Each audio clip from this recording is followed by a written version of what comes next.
हम तो दीपरासा को देख के तीपरासा जैसा करके प्यार किया। अगर हमारा ही पीठ में छुरी मार देगा, हमें को धोखा दे देगा, तो फायदा किसको होगा मेरे भाई, मेरे दोस्त? फायदा किसी और को हो रहा है क्योंकि थांसा नहीं है। आप लोग समझो, बहुत कुछ करता है ये एडीसी इलेक्शन। क्या है ये एडीसी इलेक्शन? एडीसी इलेक्शन में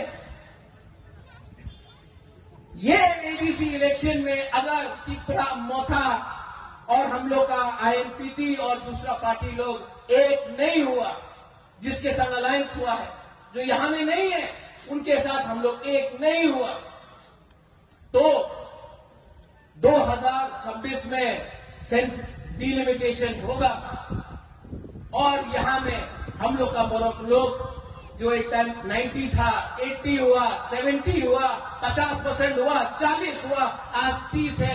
हम आपको बोल रहे हैं 5 साल 10 साल के बाद हम लोग खत्म हो जाएगा। आज इसके लिए बुबागरा लड़ रहा है।